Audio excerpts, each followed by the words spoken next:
screen, yeah, on Teams. So, can someone remind me what OSPF stands for? It stands for, sir, Open Shortest Path First protocol. Yes, and what category of routing protocols is OSPF belonging to? It's Interior Gateway Protocol. Interior. And within interior gateway, which category? Link state. And what was the other category? The other is Exterior Gateway Protocol. No, the other is distance vector. Oh, sorry, so we are talking yes. within the context of interior gateway Link and protocols, yeah? distance. So what was the difference between link state and distance vector?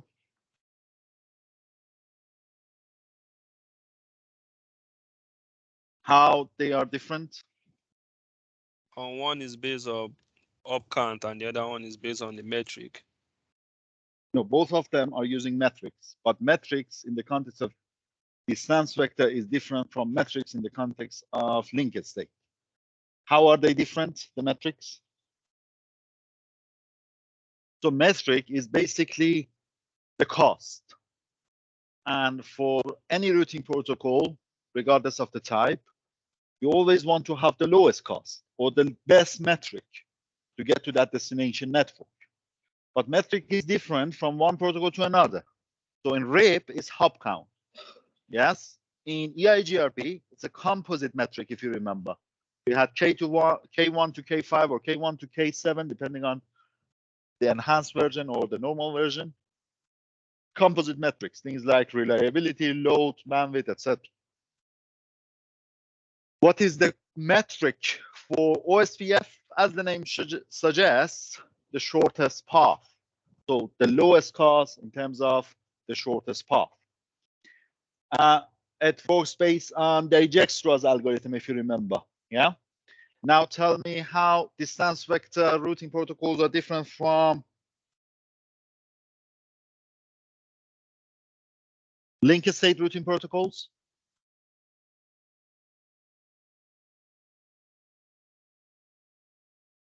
Come on, we already covered RIP, we already covered RIP-NG, we already covered EIGRP, and we even have gone through the basic of OSPF.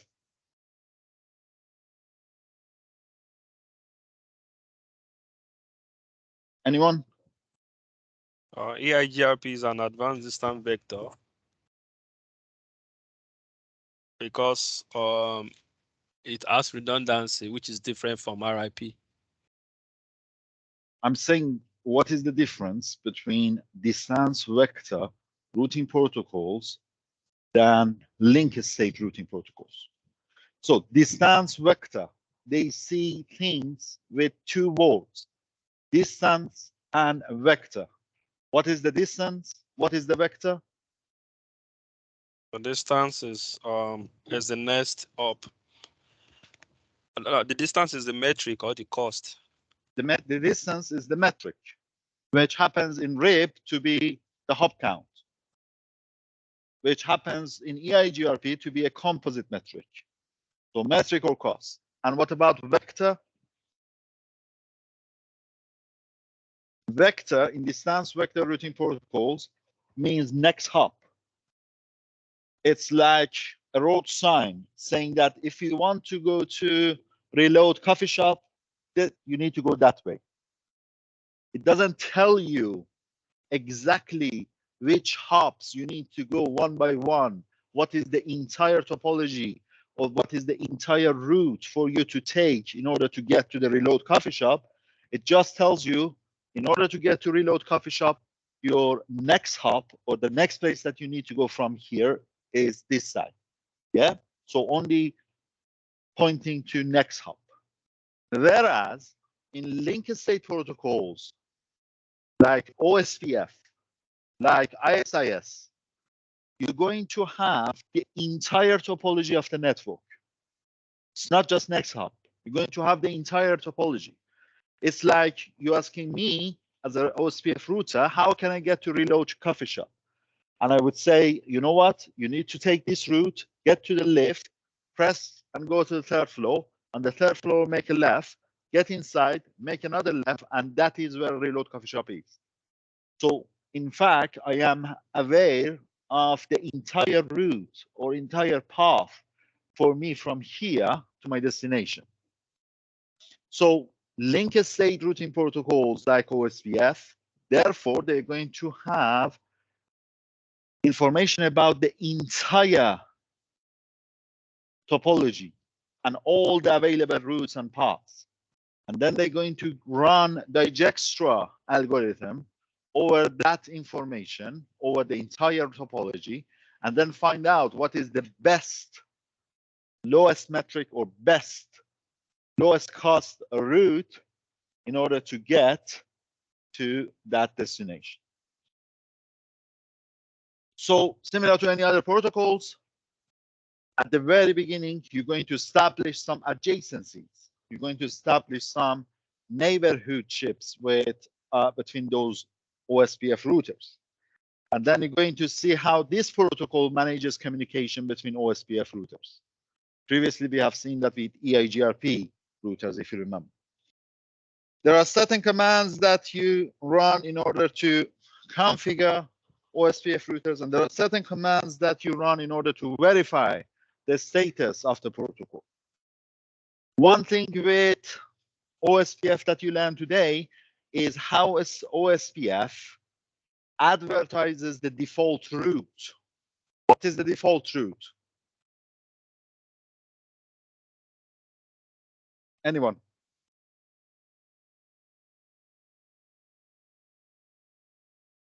What is the default route?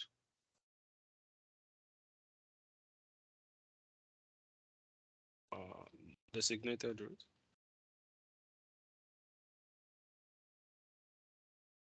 So look at the board, everyone. So if we are running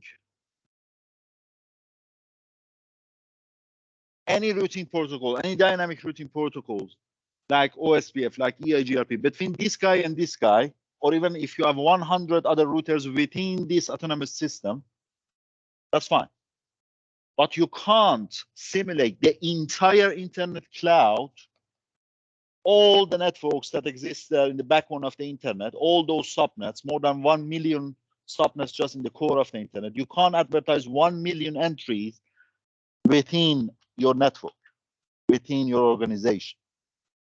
Therefore, you add one line there as static route with IP address quad 0, if you remember, from static route chapter that we have done some time ago, on this router, and you are saying that in order to get to quad 0 network, which is equivalent to all other networks of which I am unaware, i.e. the internet cloud, just go through serial 0/0. And this is serial 0/0, the outgoing interface, yeah? This line on R2 adds what we know as the default route for any networks that happens under the internet cloud. So it's the same thing, representing everyone else within that cloud. However, this default route needs itself to be advertised within the dynamic routing protocol that you have here, be it OSPF, be it EIGRP, be it any other routing protocol. So this bullet point here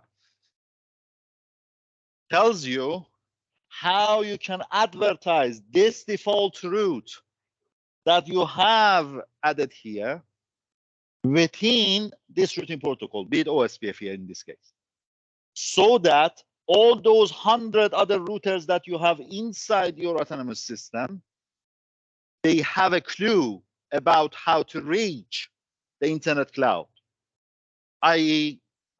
those 1 million other subnets. They need to go through serial 0 of R2. But you don't advertise this static route on every and each single router within this. You just do it here, and then you advertise through OSPF, because they are talking OSPF with each other, yeah? What that route is, and then automatically and dynamically they're going to tell each other, in order to get to the internet cloud, all those subnets go through R2. Go on. Muted. The last router there, is it the same one as the edge router? Yes. We also call it border router. If you think about it, just before we move on, there is also something else that you need to learn. Most of you are not looking at the board, and I'm wondering how you're going to remember these concepts later, because even if you read the book, it's not going to be that simple when you read it yourself. Anyway, so and there is also another concept which is called stop networks, STUB. This network here is known as a stop network. Why? Because it only has one hand to the outside world. Yeah. Later I tell you why stop networks are important, especially in the context of OSPF. When you learn OSPF, you come to understand that OSPF is the only protocol, unlike EIGRP, that considers the network type. What do we mean by network type? Like a stop network is one network type. Yeah. And OSPF cares about what the network type is. Why, we will see later. Then next thing that we learn in this chapter is how to optimize the operation of OSPF. The very first thing with any routing protocol like EIGRP, like OSPF, is you learn how to configure and of course verify the configuration. Then you start learning about optimization, because you don't want the default behavior of the protocol all the time.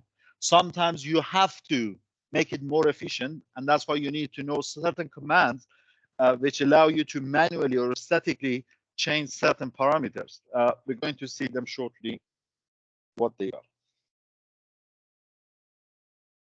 One difference between OSPF and EIGRP is that EIGRP was a Cisco protocol.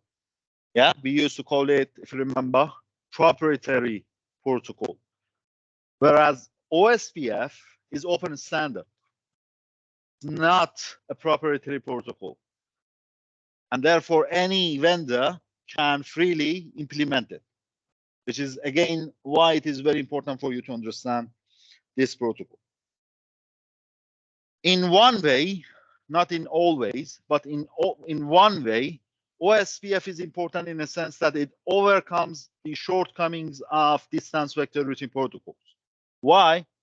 As I said, with distance vector routing protocols, you only have information about next hop in order to get to that final destination. With OSPF, you have the entire topology on every single router within your network, which is a good thing, and at the same time can be a bad thing. A good thing in a sense that you are aware of whatever that is happening within your network, because you have the entire view. Every router has the entire view. It's a bad thing in a sense that for you to get to that point where you have the entire view, which is shared between all these routers, you need to spend extra processing. You need to communicate more. One of the things that is important for routing protocols, not at your level, but for very advanced learners or professionals, is how talkative a routing protocol is. And remember, in networking, it's not good to have too talkative protocols. Yeah, because that generates excessive or unnecessary traffic that we try to avoid. Even from cybersecurity viewpoint, being too talkative is not good. So, VLSM, variable length subnet mask, VLSM. If you don't know what VLSM is, it's because you haven't watched those videos yet, simply. So VLSM is directly supported with OSPF. It wasn't supported with some other protocols that you have seen previously by default, like RIP version 1, if you remember. RIP was not carrying on the subnet mask. It was, with version 1, it was summarizing routes at boundary levels. So /8, /16, and /24, not, for instance, /22 or 25. So with OSPF, it's quite natural to carry the subnet mask which supports classless routing. Similar to EIGRP, OSPF supports route summarization. Again, we have gone through route summarization previously. Instead of carrying contiguous, we call it networks, you're going to subnets, you're going to instead use one summary route to represent all those diverged subnet addresses. Two types of OSPF. We have OSPF version 2, we have OSPF version 3, and version 3.1 is the one that supports IPv6 and therefore is newer.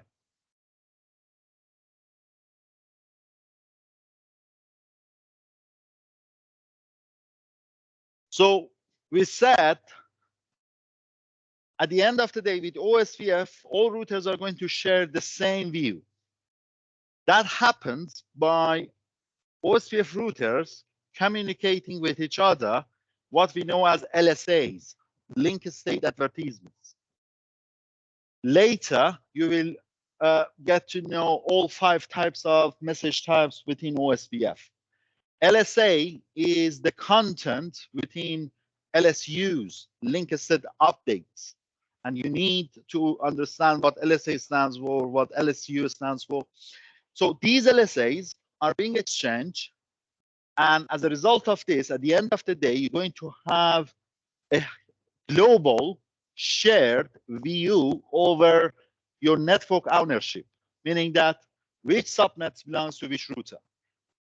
Shared view, global view. I'm not making up these words. These words are part of the book if you go through it. Yeah? So shared global view over the entire network's ownership, in the sense that which router holds which subnet, or which subnet belongs to which router. What is the aim? The aim is to use these LSAs to populate what we know as link state database. So each router has a separate and individual database that is going to be populated by these LSAs. And then we're going to run SPT algorithm, which is at the end of the day, Dijkstra's algorithm. SPT stands for shortest path tree. So we're going to create through Dijkstra algorithm a tree of a spanning tree, so spanning tree type, based on the entries that we have stored in our LSDB, link state database. Look at the example at the end. So bottom left-hand side is the actual topology that we have. 2 spanning tree instances are shown for this topology. Pay attention to the gray node. Gray node is the root of the tree. Yeah? Did I say a spanning tree? Shortest path tree, which of course spans over the entire network, not spanning. So pay attention to those gray nodes. Basically, one of them, the one in the middle, the gray node is R1. R1 is the root of that shortest path tree instance. From R1's viewpoint, in order to get to 10.1.1.0, the cost is 10. In order to get to R2's 10.2.2, the cost is 10 plus 10. Yeah? From R1's viewpoint as the root to get to R4's 10.4.4, the cost is 10 plus 10 plus 10. So R1 has a view over the entire network and has calculated the shortest path to get to all those subnets. Pay attention to the left-hand side, the actual topology. For R1, for instance, to get to 10.4.4.0, for R1 to get to 10.4.4, one way is to go through R2 and then R4. That's it. Another way, though, is for R1 to go through R3 and then R4 and then 10.4.4, isn't it? 2 routes at least exist there for R1 to get to 10.4.4.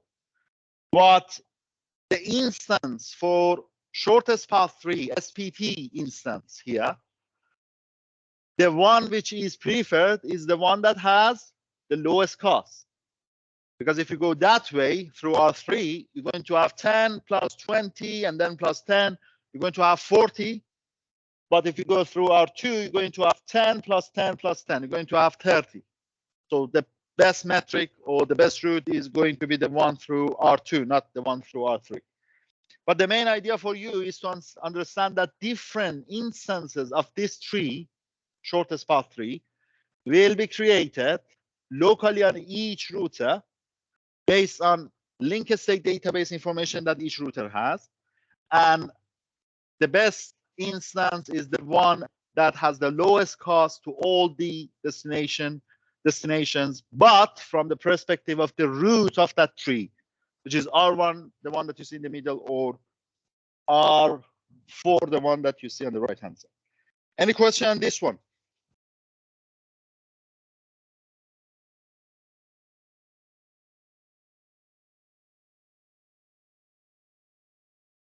One thing that you have probably noticed by now is the fact that OSPF is a hierarchical routing protocol, unlike EIGRP.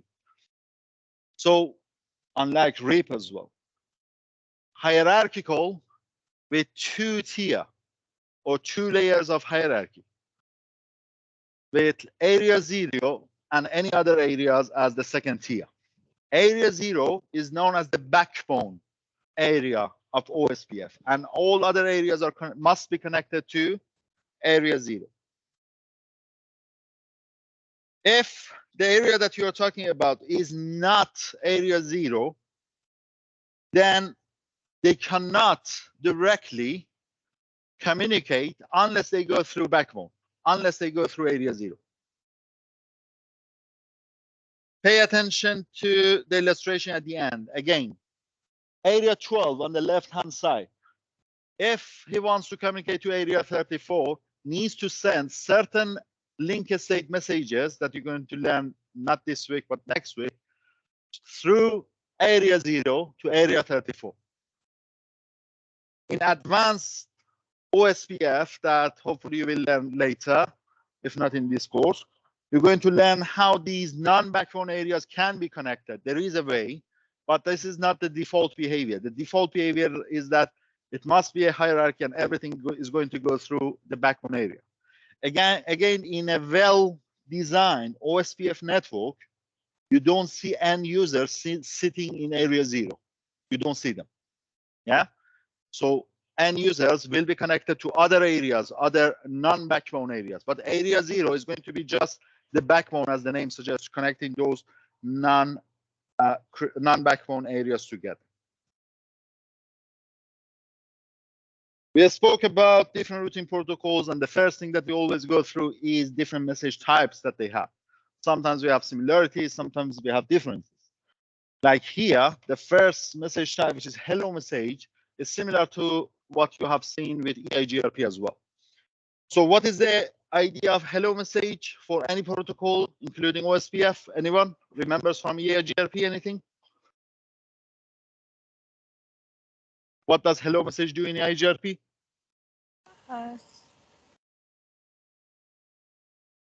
Is advertising. Advertising is always update, not hello. What does hello do?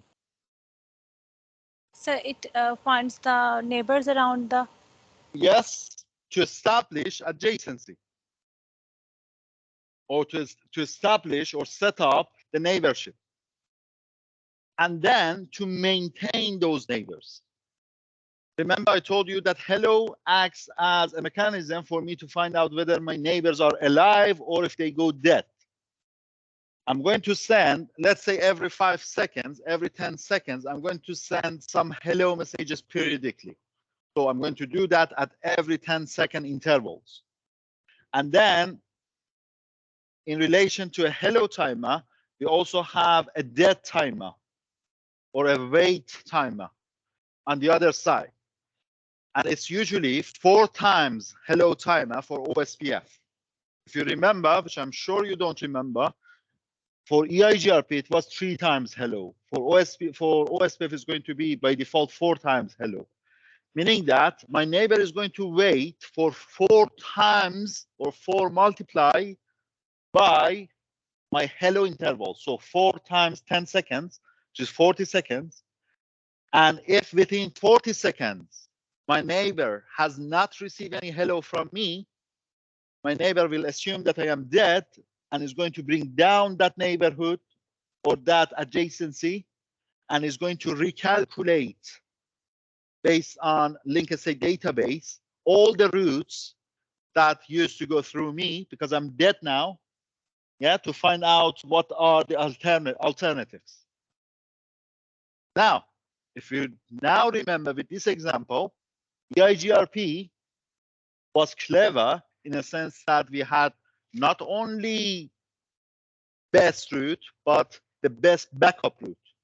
So there was no need for such recalculation if the primary route goes down. You remember that? Feasible successor? But with OSPF, it's not like that. So if that goes down, everyone needs to go back, withdraw those routes that had previously gone through the dead router and recalculate the ejectro and find out new routes and new path. Anyway, the next message type that we have is DBD, or in some contexts they call it DDP. So database description, in short. We didn't have that in EIGRP. We have that with OSPF. What is it? It's a summary of what my current database looks like. So in a summary or in a summarized or in a concise form, I'm going to tell my neighboring OSPF router, hey, this is a summary of the subnets that I am storing in my database. Thank you for some of you who are making notes. And not thank you to those who are just there waiting for time to come up. Anyway, so I'm going to send database description, which is a summary of what my linked state database looks like.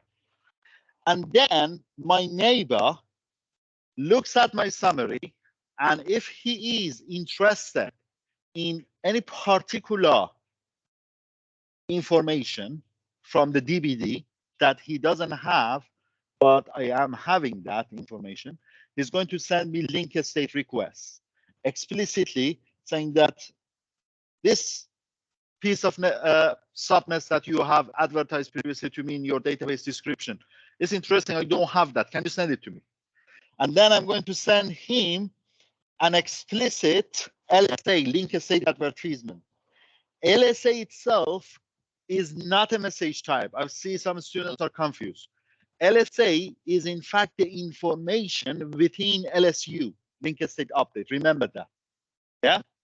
So we keep saying that routers, they send each other LSAs and update each other and things like that. That is true, but LSA is the content of a message type called LSU, linked state update. And there I am going to explicitly say, okay, you are interested in the LSR that you have sent me. You showed interest in this subnet 10.4.4.0/24, whatever.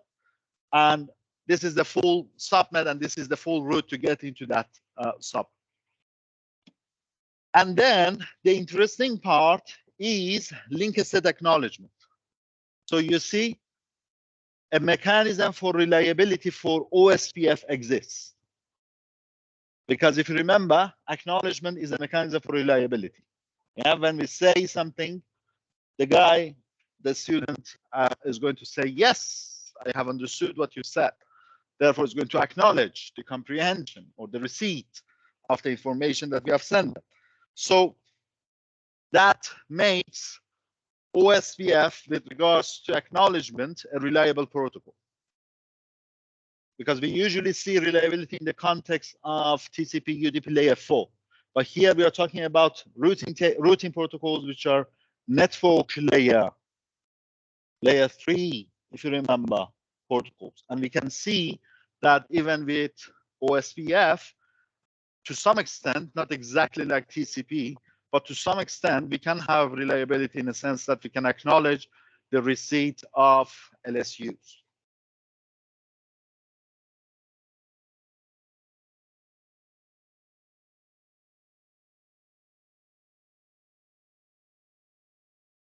So we already said that hello packets have two main functionalities.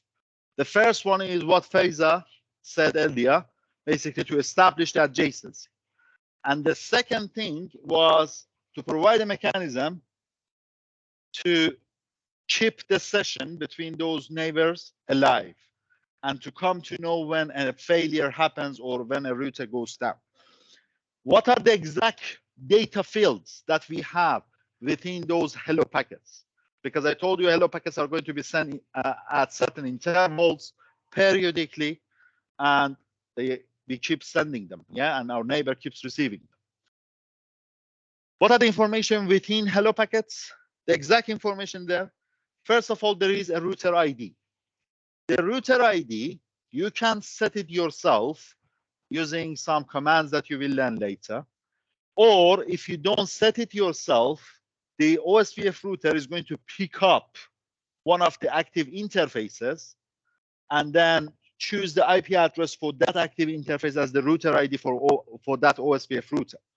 However, for a best recommendation, never let this happen automatically, because you need to keep track what the router IDs for your network are.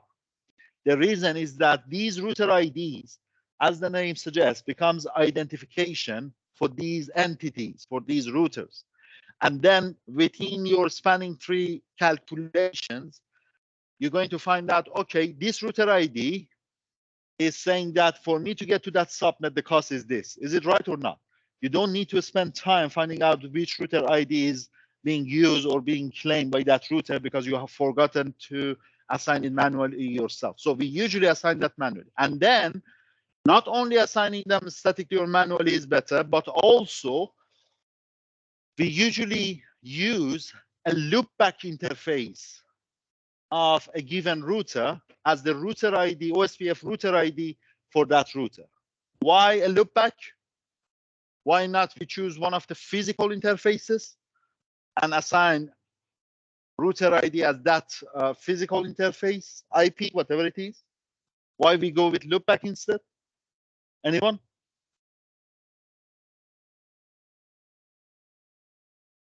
What is the advantage of loopback interfaces over physical interfaces? To avoid being attacked. Say it again. To avoid being attacked. What attack are you talking about? So I think I have covered that in early weeks, if you remember. Loopback interfaces, they have the advantage of being always on and always up, unlike physical interfaces. Why? Because loopback interfaces are virtual interfaces. If you go to any of those routers in the lab, or even if you go to your packet tracer or GNS tree and open up a router, you don't see any physical port called loopback. Loopback is something that we implement in software, not in hardware. There is no actual physical port. It's a software and therefore a virtual interface. As a result of that, loopback is always up and running. Whereas any physical interface can go down for valid reasons. Yes, because physical device can crash. Physical hardware can crash for valid reason. Similar to your PCs at home, your laptops, even your phone. It happens rarely, but sometimes they fail. They crash, isn't it? Therefore, when it comes to router ID, we want to use loopback interfaces. Why? Because they are up and running all the time. And they are software based. And therefore, there is no reasonable justification for the failure. Where if it was in hardware, like physical interfaces, there might be some valid reasons that they may fail. And therefore, your whole network calculations are going down. And then we have another field within hello messages of OSPF, which is authentication. So you see, OSPF can be secured in a sense that you can have authentication between neighbors. The authentication is using MD5 algorithm, message digest 5. Yeah. So it's a secure algorithm, may be used for hashing, but in this case, it's going to be used along with the key for authentication, in a sense that two neighbor OSPF routers must authenticate each other before sending more information to each other. And then you're going to have area ID.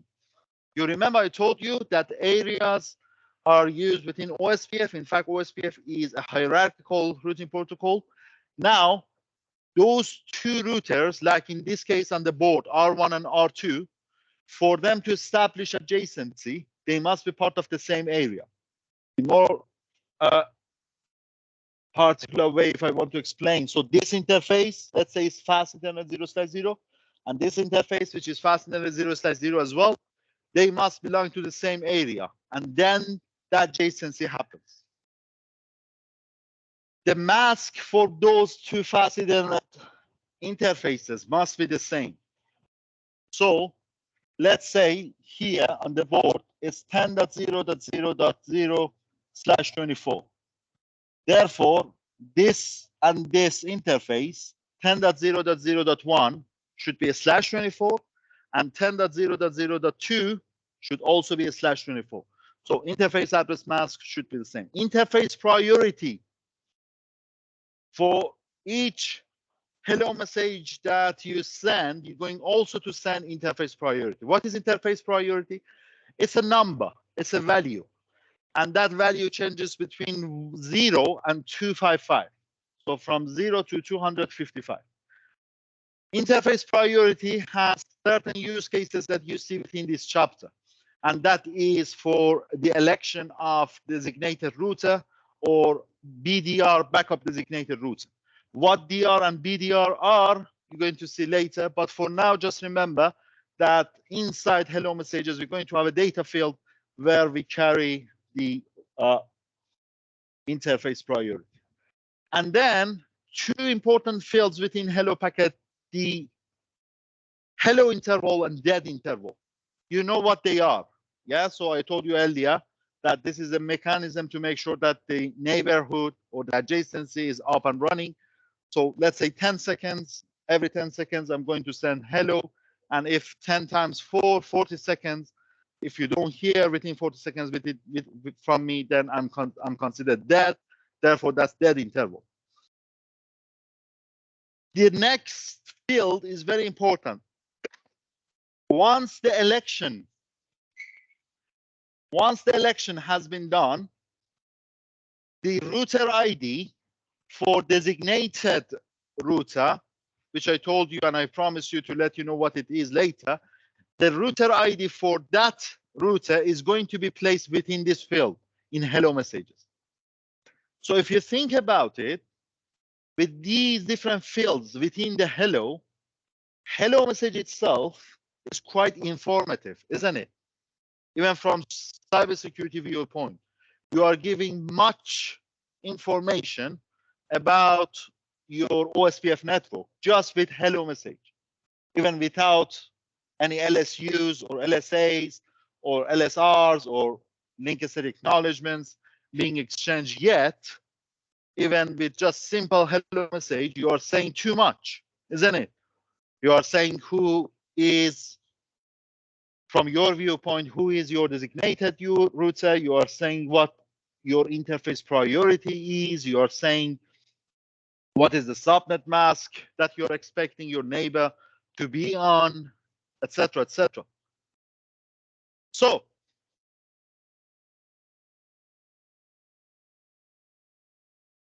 once we want to talk about the adjacency being established, it's not just over a fraction of a second that adjacency happens. It goes through finite state. Anyone remembers what finite state machine is from your undergrad? Finite state machine. So for a system to change states We're going to go through finite state, yes or no? Machine, basically, we're going to go through a flow chart of different states, what happens from this state and how we travel from this state to that state. What are the conditions? If we meet those conditions, we go to that state. Otherwise, we come back. Things that we need to check. Those checks that if we don't pass, we stay in the same state and things like that. Anyone has done any algorithms module previously? Huh? What was it? Ibrahim, was it you? Finite state machine, you remember what it was? It's a finite automated start and end state. It starts from a state, it ends in a state. There are certain conditions for you traveling between the states and things like that. So this is, and this is, by the way, finite state machines are used to describe the operation of a system. Yeah, this is the finite state machine for OSPF. OSPF routers start from down state. This is before two routers like the one that you see on the board, R1 and R2, before they fully establish adjacency, they go through these states. They start with down state. What is the down state? The state that I haven't received any hello yet from my neighbor. Yeah, because R1 should send me, imagine that I am R2. R1 should send me some hellos first. Yeah, I haven't received those hellos yet. And therefore, my current state is down. If I'm not just passively sitting there waiting for someone to talk to me, and I am more active in a sense that I also started attempting to communicate with my neighbor, then from down, I move on to next state, which is attempt. Yeah, it's still, I haven't received hello, but I am attempting myself to communicate with the other side.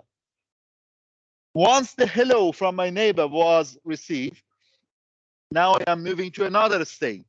So this is a condition, yeah? Hello received, moving to another state, which is init for initialization. I already told you about an election that may happen or may not happen, depending on your network type, for designated router and backup designated router with OSPF. If, for now, imagine that you know what that election is, but if that election happens, then within two-way state is when that election happens. So you see, it's halfway through the transitions between these states. When you get to two-way state, this is the time for the election for DR designated router or backup designated router to happen. And then you have three other states which are important in a sense that at the end of those three states, you have that link state database populated. Basically, you have now that shared global view over the entire network and ownership of subnets. One is access start, one is exchange, one is loading. So exchange is in exchange state, it says that I am communicating DVD packets. You remember that packet type that we have previously learned? Database description, yeah?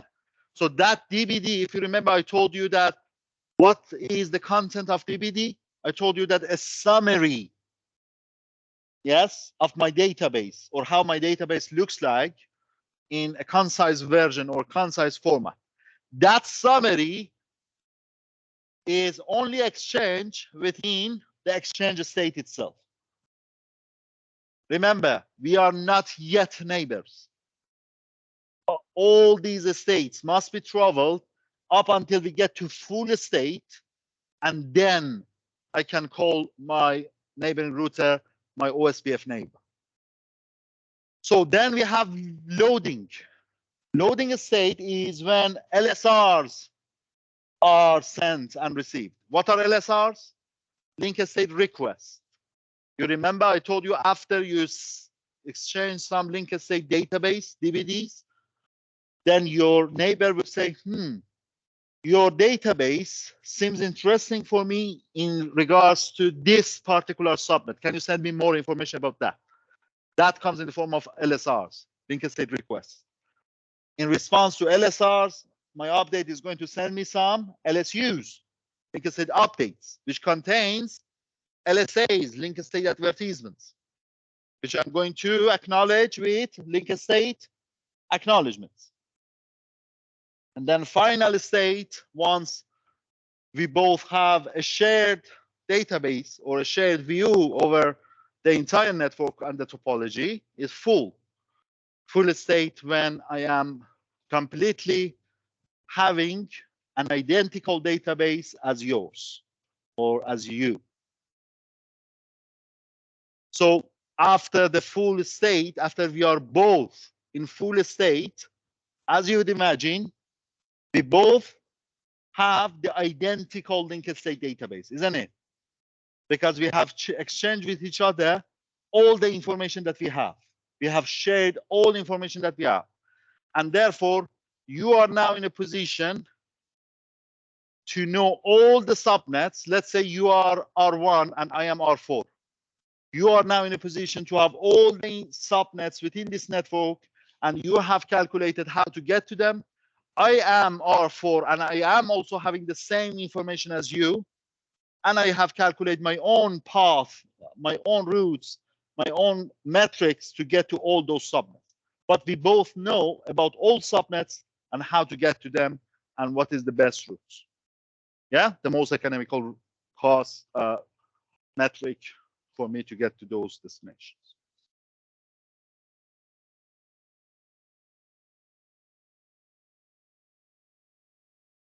Let's have 10 minutes break. Come back after 10 minutes. Thank you.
next week, I'm going to do some practicals.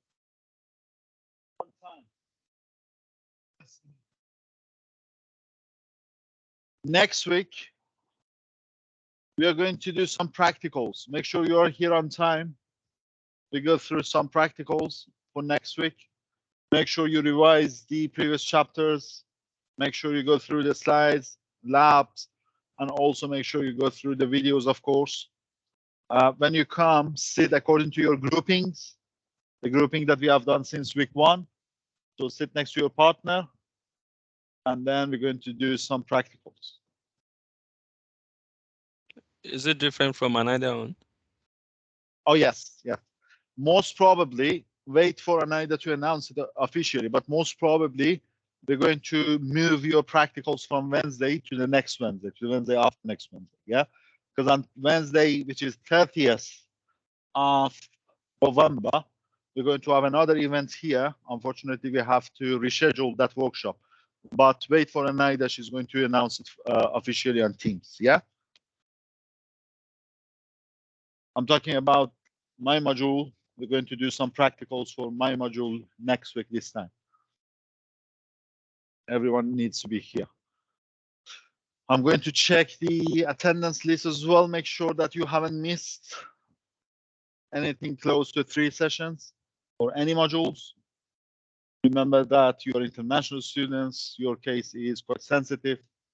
You will be automatically reported by Beacon, so it is very important.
So, put your headsets on, let's move on.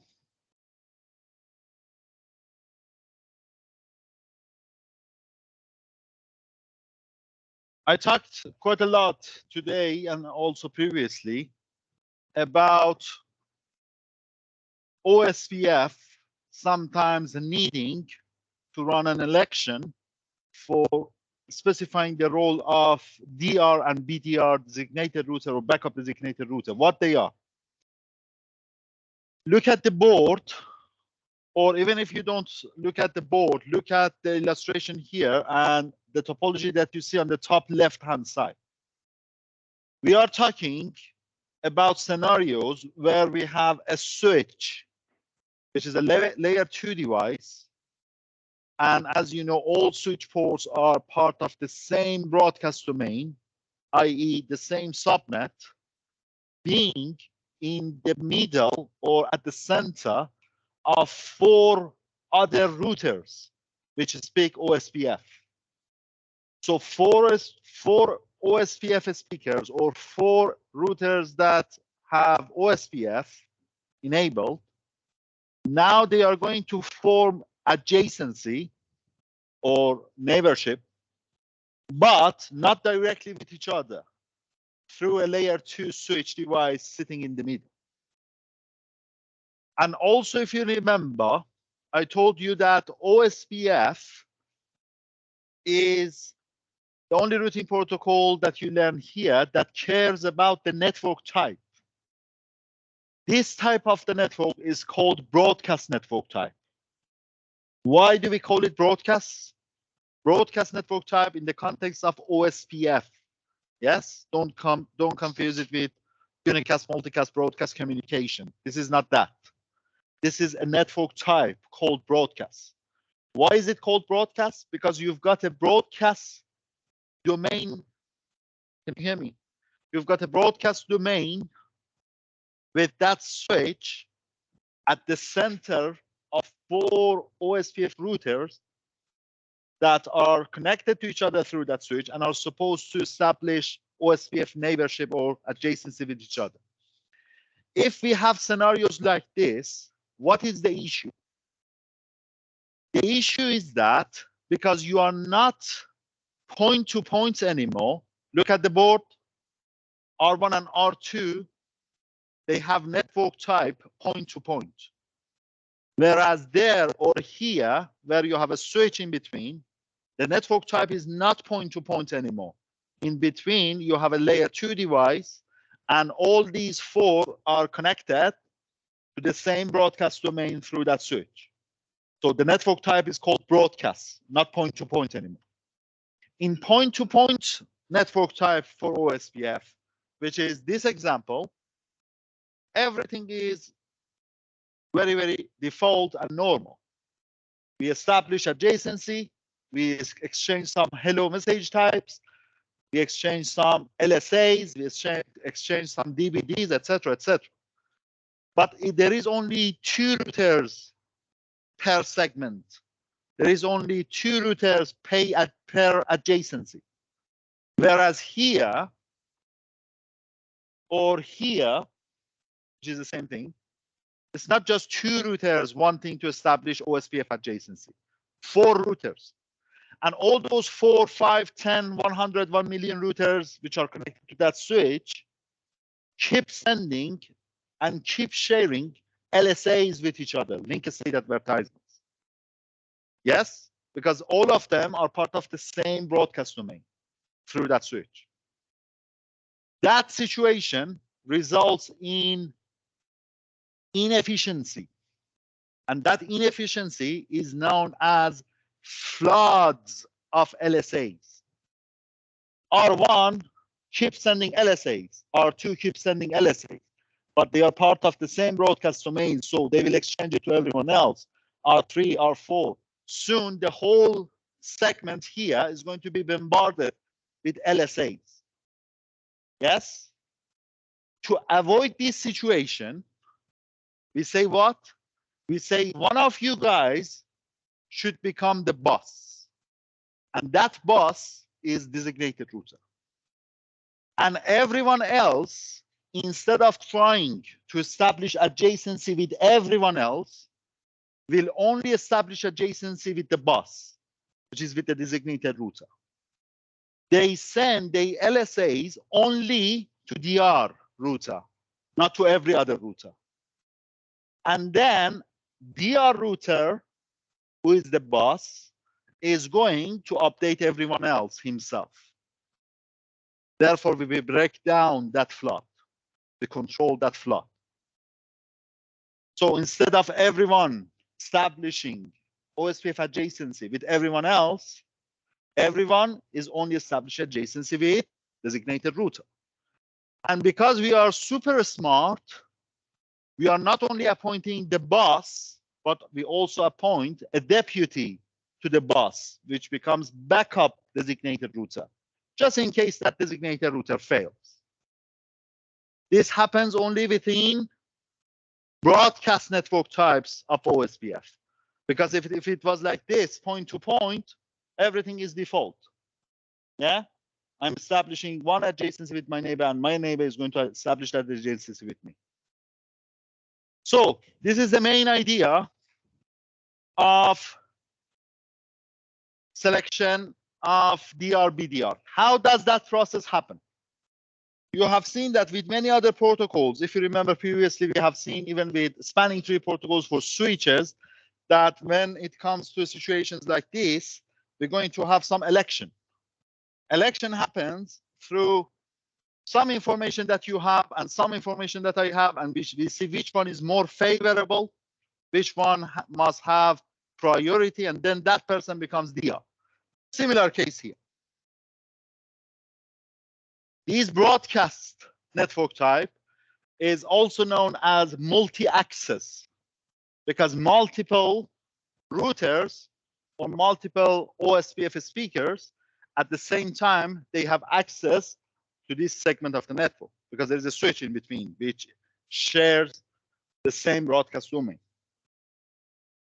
Without DR or BDR, you're going to have flood of LSAs in multi-access or broadcast network type of OSPF.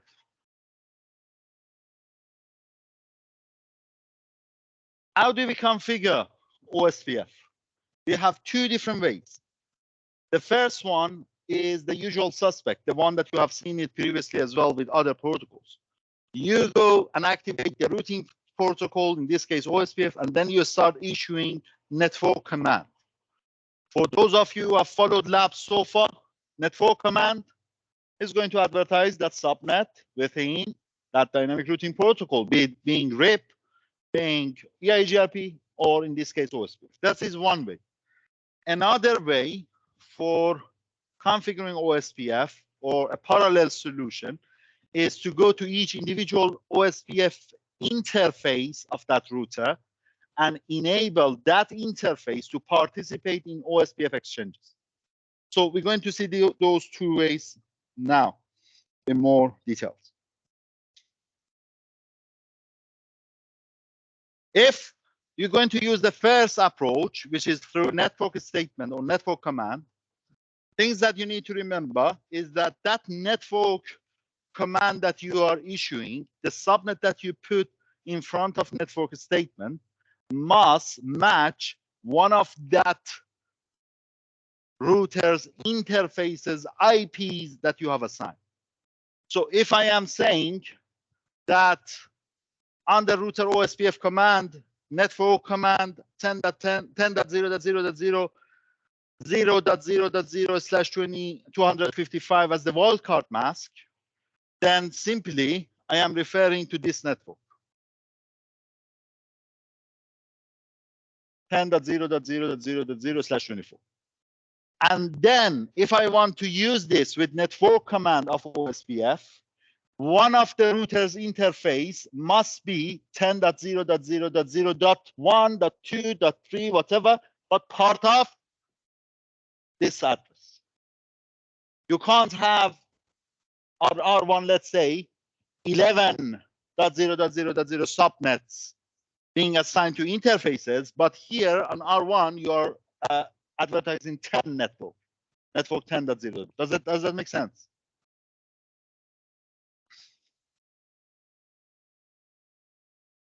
some of you may get confused. What is this? Wildcard mask is same as subnet mask, but opposite. So instead of saying that my subnet mask is 255.255.255.0, the opposite to this, which is going to be your wildcard mask, is going to be 0.0.0.255. Yes? So they are complementing each other. They are complementary to each other. They are the same thing. In the context of OSPF, you don't put subnet mask. You put wildcard mask, but it's not a different calculation. It's just opposite to what you have there. Makes sense? So what is this, the wildcard mask for this subnet mask? 255.248. What is the wildcard mask equivalent to this subnet mask? 248.0.0.0. No. Uh, What is the wildcard mask equivalent to this subnet mask? Unmute.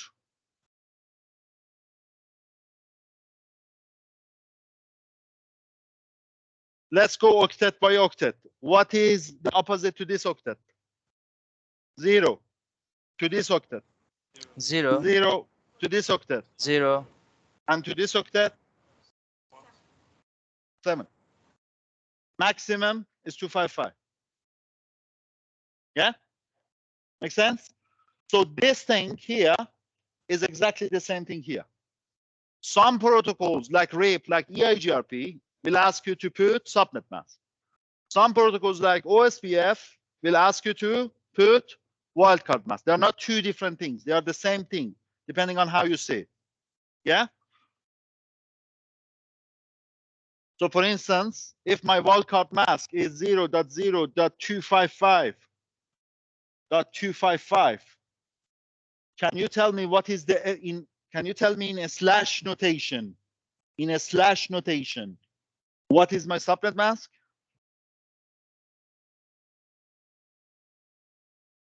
Unmute. So 0.0.255.255. This is my wildcard mask. What is the subnet mask? 255, 255, 255.0.0. And what is this subnet mask in a slash notation? A slash what?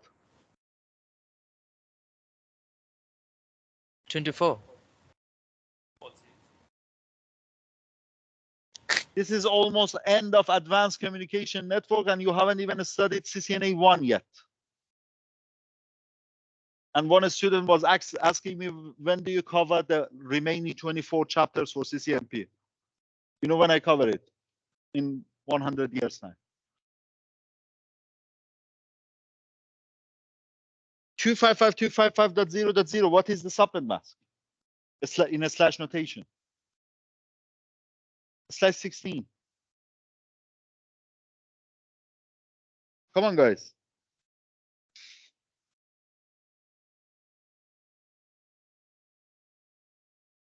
So,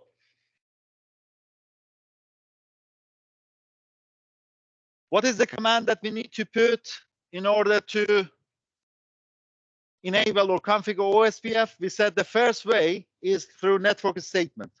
You go and you use this command: network, IP address, wildcard mask, and at the end, you specify the area to which that interface of the router belongs.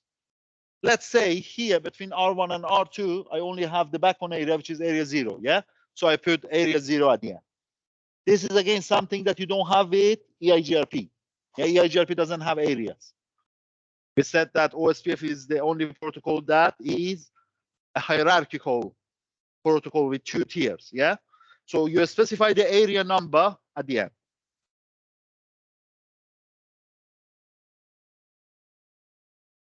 Once you do this on R1, and once you do the same on R2, then R1 and R2 have started establishing OSPF adjacency with each other and have started to advertise these networks with each other.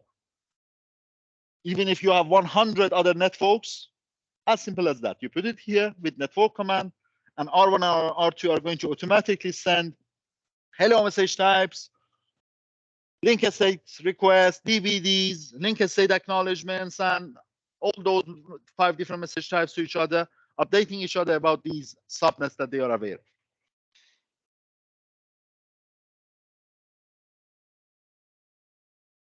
That was the first way of configuring OSPF. The second way is through interface specific configuration, we call it. So now, unlike the previous one, if you remember here, we go to global configuration mode and we say router OSPF and then router process number, and then you enter the network commands that you have.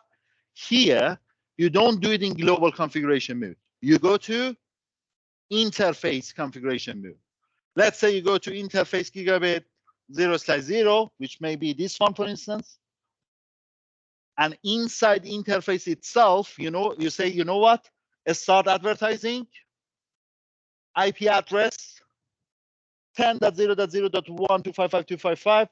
This is the IP address that you have assigned to that gigabit 0/1. Yeah, this is what you have done even in CCNA. But now you are saying that, you know what? This interface also belongs to this OSPF adjacency. And therefore you say IP OSPF, the process number for OSPF, and which area it belongs to. So this command is exactly equivalent to what you see here. But you do the configuration in different modes. There you do it in global configuration mode.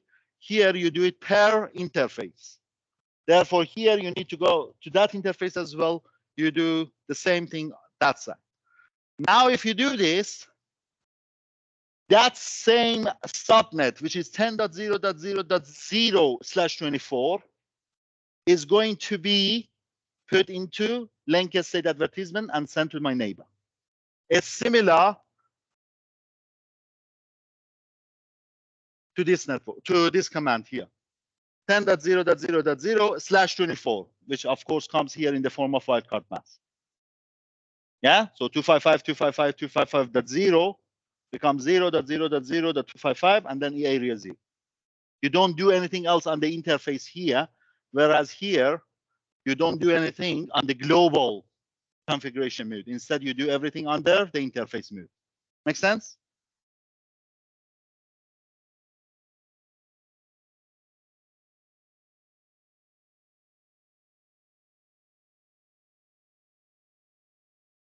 So,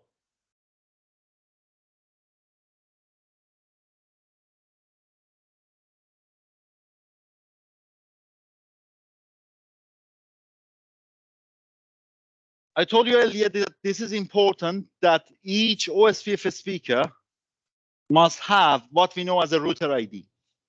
If you don't specify a router ID or identification for that router, that OSPF instance on that router is going to choose a router ID automatically and dynamically. But for the best practice, never let the protocol choose it automatically. Instead, you must specify statically or manually what the router ID for that router is.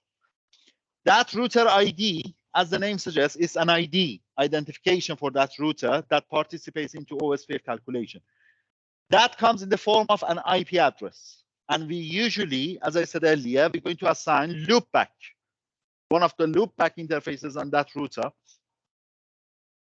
statically there as the router ID for that OSPF router. The command that you need to use to specify router ID for that router manually is the one that you see here.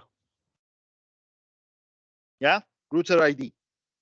So you say router ID and then you specify the router ID. It can be router ID 1.1.1.1, router ID 2.2.2.2, whatever.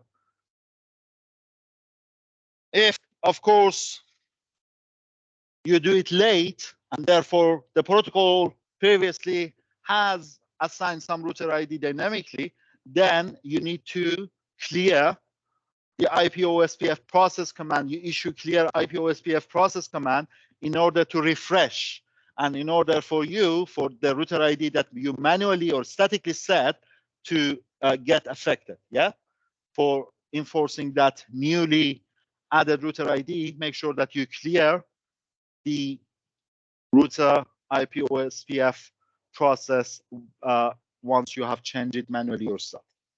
Now, if you, let's go back to this example, for instance. On the top left-hand side, forget about DR and BDR for the moment, but if you activate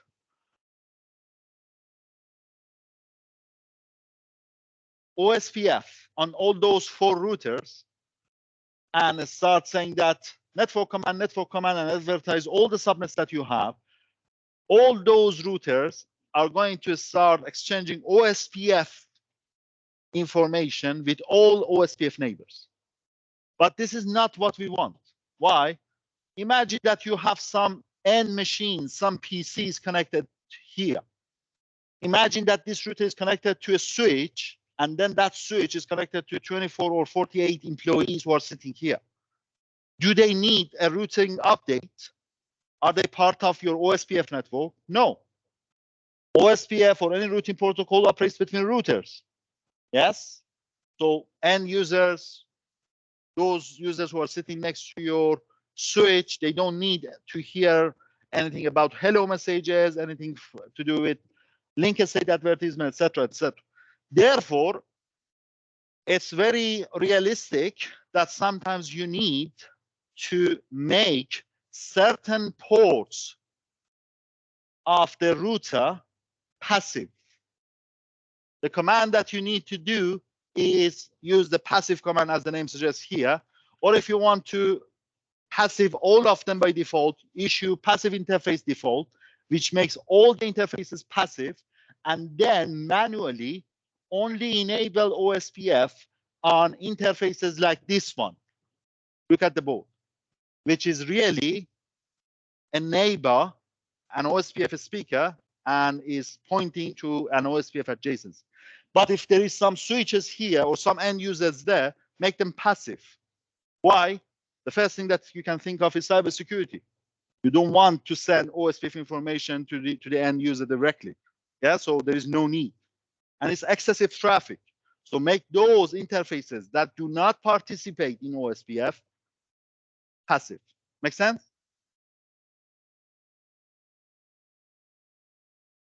The machine just turned off. Bear with me.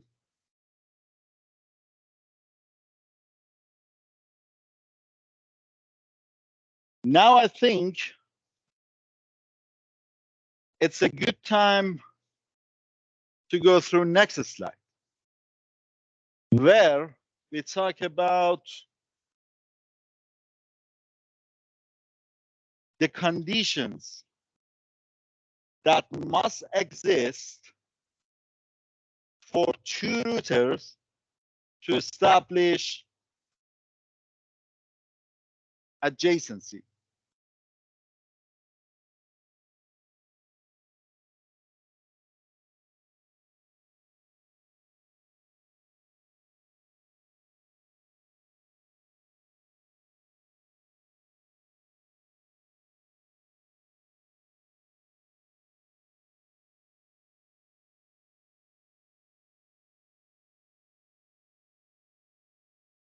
So,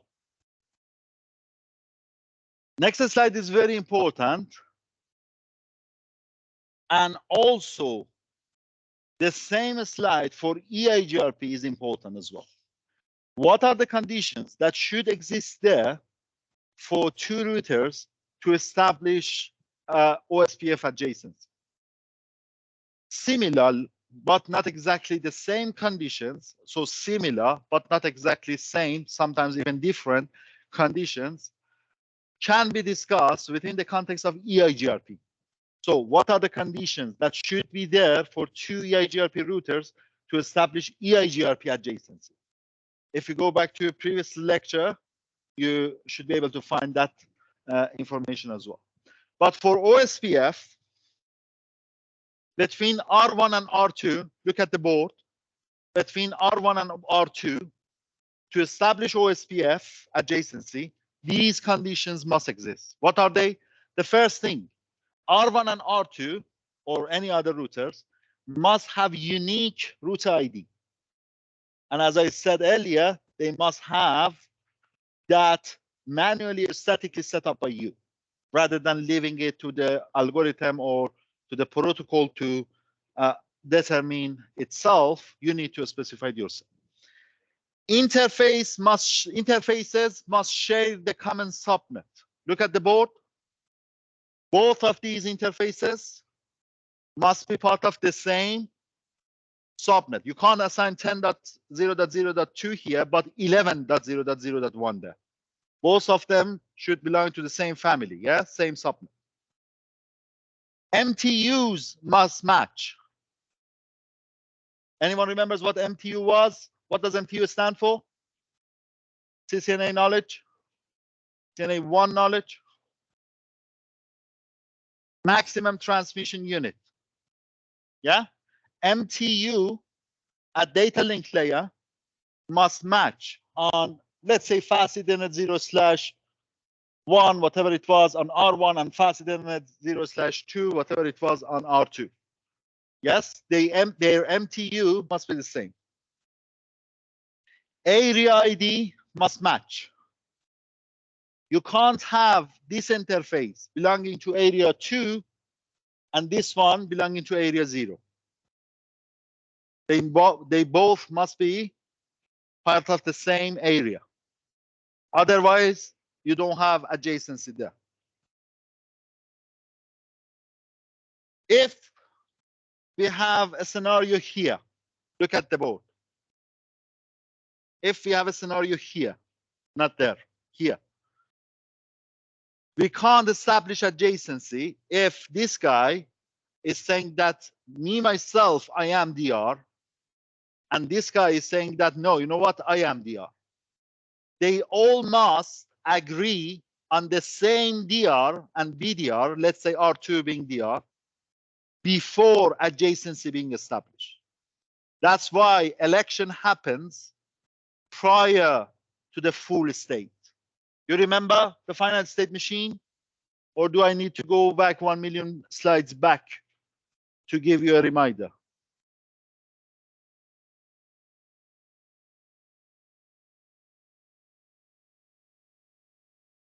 Where does the election happen? At which state? Election for DR, BDR, where does it happen? Unmute. Sir, on two-way stage. Great. So way before full, because full is when the full adjacency has been established, isn't it? Way before full, any entities involved, any routers involved must agree on who is DR and who is BDR. Makes sense?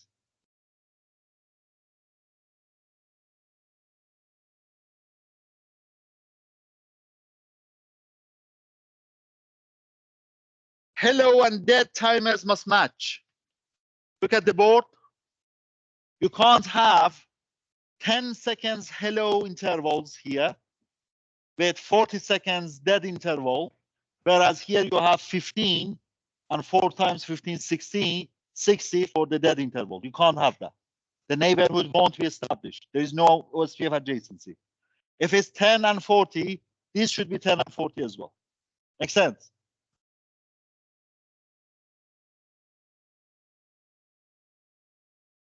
Authentication type and credentials. Remember, one of the data fields within hello message was to do with the authentication type, whether it was MD5 algorithm or anything else, any other algorithms. And then I told you that there is going to be a secret key there as well.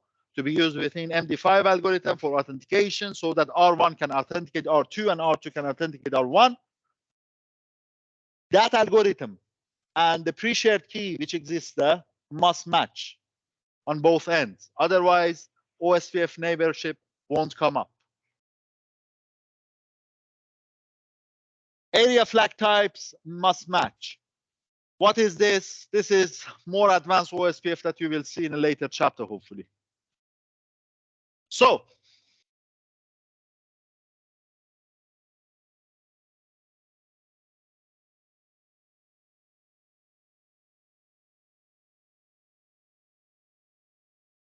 pay attention to the topology here. All these 4 routers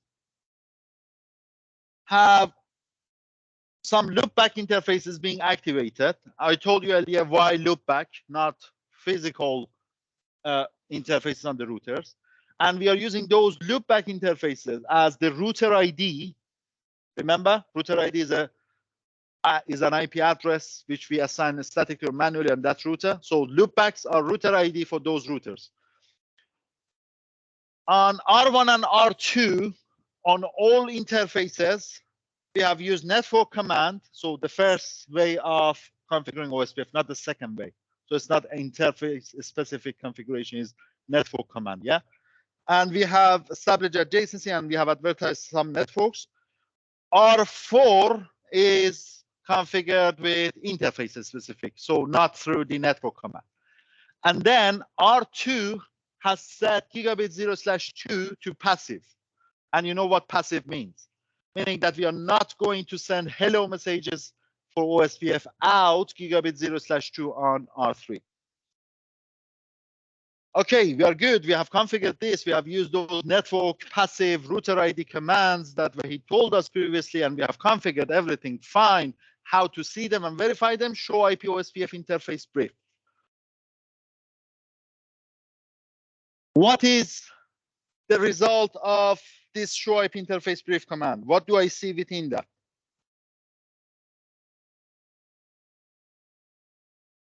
First, you're going to see which interface has had the OSPF enabled on. So the interface that participates into OSPF. Then you're going to see the process ID. Remember, I told you that you're going to have a process ID. So router OSPF 5, whatever. So one number in front of it, which signifies the process ID, the number that you have assigned to that OSPF network on that router. Then under the show IP OSPF interface brief, you're going to see the area number to which that interface belongs, IP and mask, cross, state.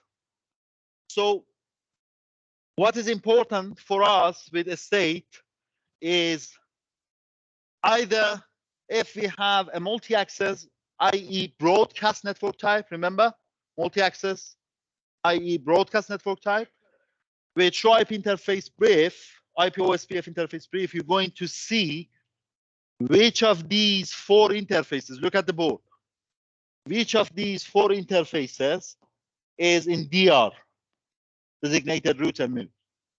Which one is BDR? Yes. Which one is other? What is other? DR other.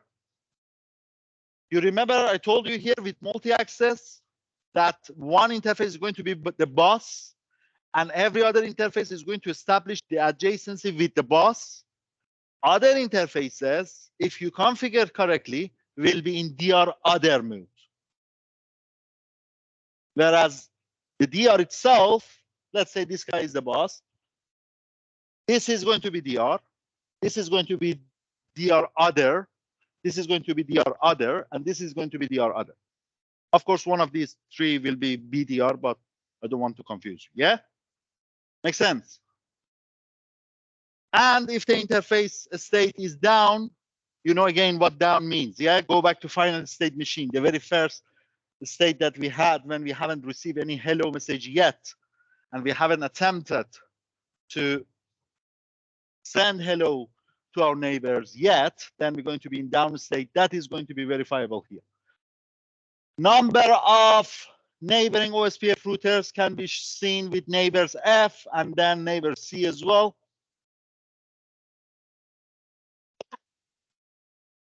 We also have another command. So the previous one was show IP OSPF interface brief, and this was the output that we were expecting. Now we are talking about show IP OSPF neighbor. In the previous command, I was seeing my own local settings for OSPF. Now here, I am seeing my neighbor OSPF router's information. Yeah, so I can verify if my neighbor information is correct in a sense that this is what I'm expecting, or this is not what I'm expecting. So you are verifying your neighbor information rather than your local information. Yeah. Things like neighbor ID. What is neighbor ID? The router ID, but not my router ID, my neighbor router's router ID. Make sense? Priority. So we kept saying, look at the board. We kept saying that in multi-access network type, i.e. broadcast network type, we are going to have election, DR, BDR election. But we didn't say in details how that election happens. One of the parameters that helps with the election is the priority. Priority is the value between 0 to 255 that we will assign to each interface, not to each router, to each interface of the router. So if this router has 4 other interfaces, each of them can be assigned a priority. So priority is the value that we assign to each interface. Depending on the priority of this and this and this and this, the election says the higher the priority, the better. So the most highest priority is going to be winner, and that interface becomes DR. The second best becomes BDR. However, as I said 1 million times so far, and Mohsen very clearly remembers that, we are not going to leave this to election. We're going to use another command to manually or statically specify who needs to be DR. Yes, but if you want to leave it with election, then priority. Is the priority the only element that contributes into the election? No, router ID. Router ID is another element. So which one is more important and takes precedence? Is it router ID or priority? We will see it now. Just before we move on, in the previous command, show IP OSPF interface brief, I was able to see the state of mine. Now with this one, I'm able to see the state of my neighbor OSPF router. You have seen previously that I can see the timers for my own local router, but I can see with this command, timers the setup for my neighboring command. Similar to any other routing protocols that we have studied so far, RIP, RIP-NG, EIGRP, and today OSPF, show IP route always shows me, Ashish, the routing table, the content of the routing table. And if I put OSPF at the end of this command, I'm going to see OSPF related routing table. Routing table is known as a RIP, routing information base. Yeah, so we have RIP and FIP, forwarding information base and routing information base. I have gone through that in some previous lectures. If I issue show IP show IP route OSPF, then I can see all the OSPF routing entries within my routing table. As you would imagine, they all start with the letter O. O stands for OSPF and is the routing source, meaning that I have learned about this subnet through OSPF. Then I see 2 numbers here in front of each routing entry. What are those? The first one, the left, is inside the bracket, administrative distance. So administrative distance was important when you have information from 2 different routing resources, 2 or more different routing resources. So 110 is the default administrative distance for OSPF. You remember? So EIGRP, static routes, RIP, BGP, BGP, IBGP, EBGP, they all had different administrative distance values. Yes, the lower the better. The lower the better. And then I have a slash, and then I have a second value inside my bracket. What is that one? Metric or cost. Therefore, if I have two entries with the same AD, administrative distance, the one with lower metric or lower cost is going to be the VNA. It's going to be my best route. I have talked about this previously, about default route advertisement. The example I gave you is already on the board, so I told you what default route is, and I told you why it is important to advertise the default route through your dynamic routing protocol instead of going to each and every single router and do it manually. So the command that you need to use is default information originate. It's a very important command. So you see that in labs, you see that in exams.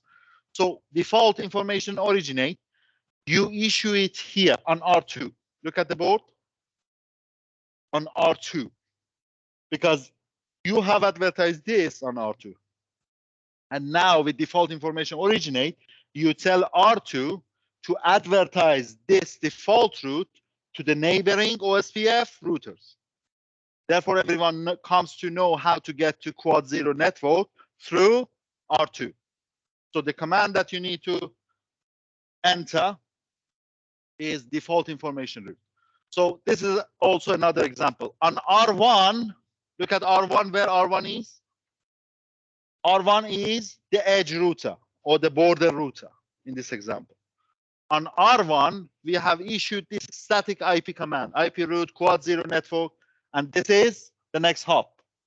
Yeah, so you can either specify next hop or the outgoing interface, if you remember, or you can use both, if you remember. So we have three ways to define that. Yeah. So then on the same R1 router, you go to router OSPF, the process ID for that router OSPF, which is number 1, for instance, here. And then you issue any networks with network command that you want to advertise and you want to include in OSPF update messages. And then you add the command default information originate, which tells R1 to advertise this quad zero network now through OSPF exchanges to R2, to R3, to R4, to any other router which exists within that routing process, that OSPF routing process.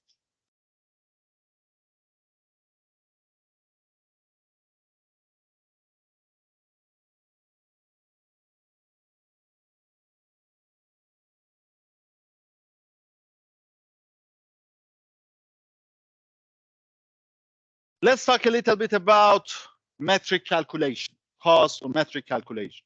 You have seen it with EIGRP, that we had a composite metric.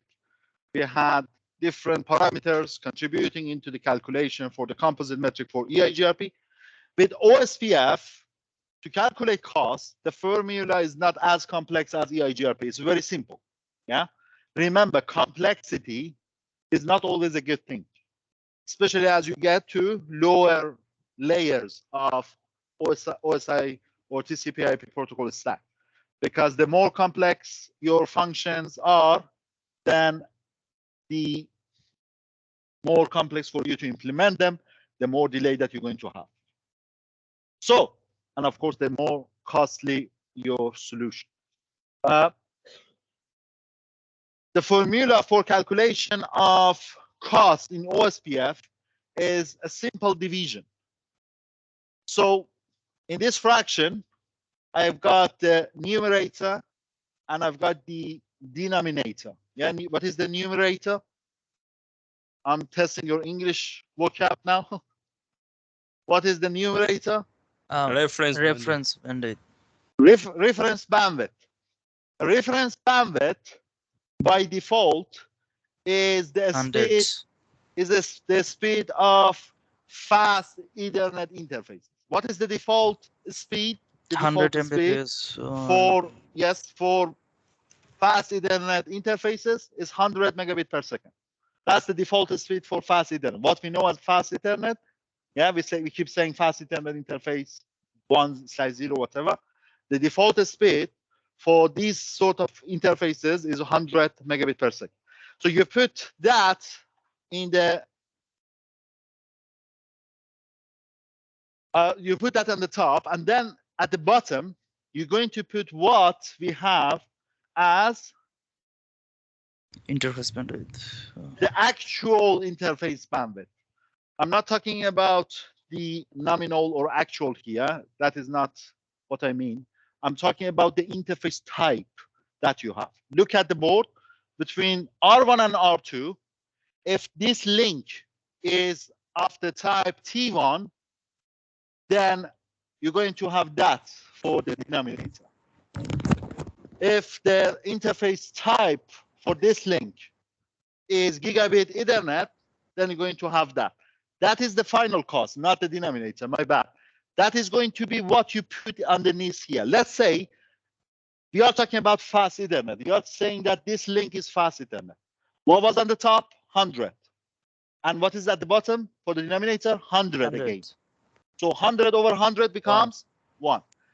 If it was Ethernet, not fast 10. Ethernet. Yes, but how did we calculate 10? 100 by 10. 100 divided by 10. Why? Because the bandwidth for the normal Ethernet link by default is 10 megabit per second. So 100 divided by 10 becomes 10, and that becomes the cost. Similar to EIGRP, mute yourself. Similar to EIGRP, mute yourself. Similar to EIGRP, we had a table, if you remember, that we said as your connection becomes faster, after certain speed, we don't scale up anymore. Similarly here with OSPF, if you go beyond gigabit Ethernet, if you have 10, mute yourself, if you have 10 gigabit Ethernet links and anything beyond that, yes, your denominator value is going to go higher and higher, which makes the result of this division round up to 1, regardless of how fast your link is. Yes, because they are fast enough, so we consider them as the most economical solution or the most economical metric with cost 1 full stop. Yeah, so it's usually the slowest link, and it makes sense if you think about it. It's usually the slower links or the slowest link that we care about for cost calculation, because if the link is fast enough, it's not costly for us to get from point A to point B. Yeah, so it's usually the slow links, and that's why the division is rounded up to 1 if you have 2 fast links between OSPF routers. Okay.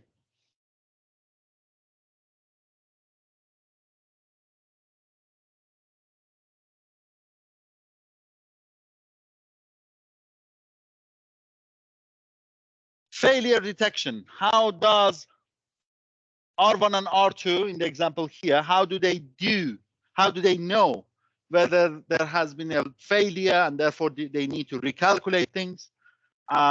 They need to rerun everything through Digestra. They need to withdraw certain LSAs, linked state advertisements from LSDBs, linked state databases. You know how they detect failure. If I don't hear for you for the span of the time that I have for my dead interval, then I'm going to consider you dead and then withdraw those routes, recalculate everything.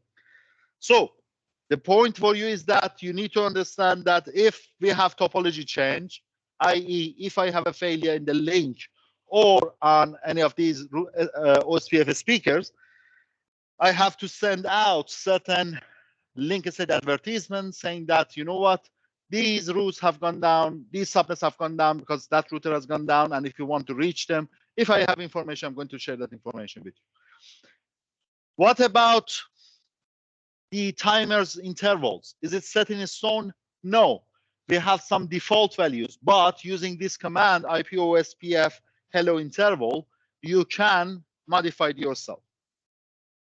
Also, that interval can be modified by you.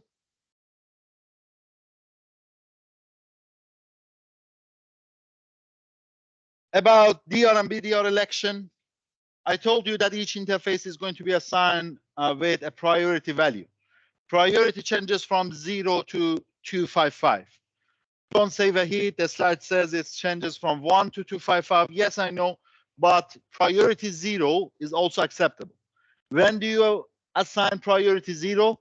When you don't want that interface to participate in election. Yeah, then you assign 0, value 0 for the priority. The command to assign it is there. So two things, if you remember, are exchanged within hello messages, the data fields within hello messages that we discussed at the beginning of this lecture. One of them was router ID, another one was the interface priority. These two elements are used together for the sake of election in order to find out who is the boss, DR, and who is the BDR, deputy to that boss. But remember, DR and BDR are concepts for which network type? Anyone? They are not applicable to point-to-point OSPF neighbors. They're only applicable to multi-access or broadcast network types for OSPF.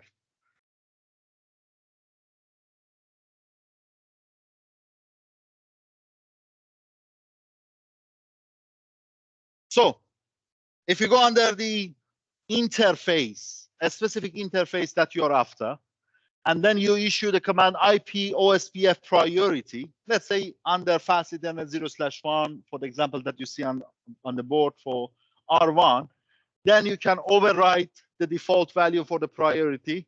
The default value, by the way, is 1, so you can override it. You can give it a higher priority if you want that guy, that specific guy, to become your designated router. Look at the example. We have done the same, and on R1, for instance, gigabit 0/1 has been assigned with a very high value, and therefore is going to be always DR. Yes, this is how election in some countries are running. Basically, some dictators behind the scene, they appoint who the president is, and then we have some nominal election going on. So this is exactly here. So we assign manually and statically, and we say, you know what, R1's interface, which is facing downwards, is going to all the time be DR. And then we may do the same for DR other. You know what DR other is, yeah? So not DR, not BDR, but the one that with DR, they will establish OSPF adjacency. So how we do that? For instance, for R4 to become always DR other for the interface gigabit 0/1, I just go to that interface and I say IP OSPF priority 0. Yeah, so 0 removes the guy from the election. And that guy becomes DR other to some other DRs and BDRs.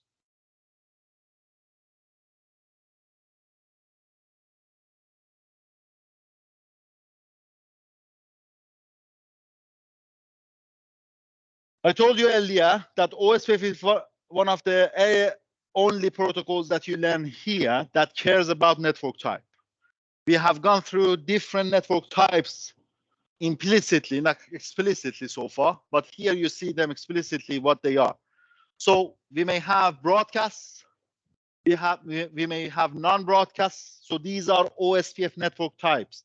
Don't get it confused with the link type or communication mechanism being unicast, multicast, broadcast. That's a separate story. Yeah, this is OSPF network type. So OSPF network type broadcasts. Have you seen any example of it? Yes, here with multi-access networks. Yeah, where we have a switch in between. So that multi-access networks is an example of broadcast networks.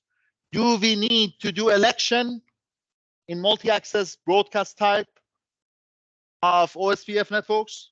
Yes, we do DR, BDR election Of course, we try to override the interface priority ourselves and router ID as well. And therefore, we specify manually instead of automatically who the winner of the election is. Anyway, another network type is non-broadcast. Non-broadcast is mainly used for another WAN technology known as frame relay technology. CCNP used to cover frame relay as well, but they don't do it anymore. Just be aware that for non-broadcast frame relay based networks, you're going also to have election. We may have point-to-point network type with OSPF. Do I need to run DR-BDR election? Like here, between R1 and R2? No.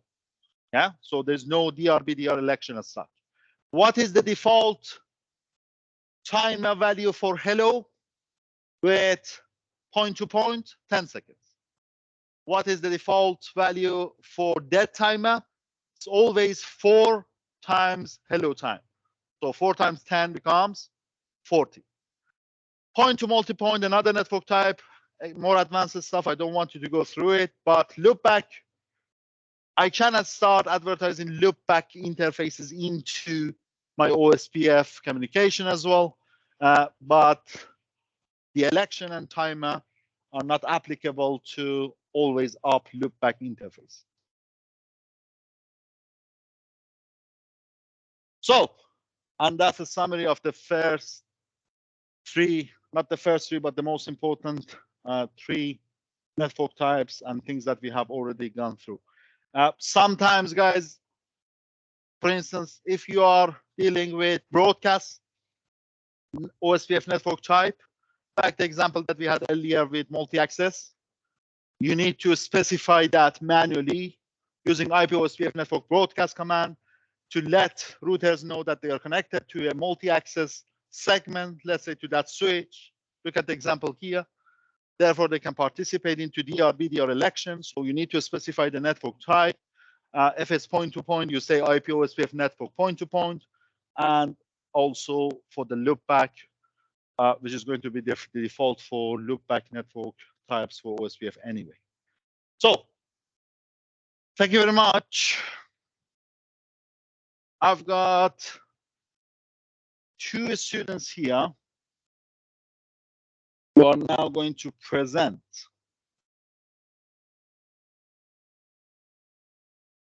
As I said earlier, don't forget next week to be on time. We're going to go through some practicals.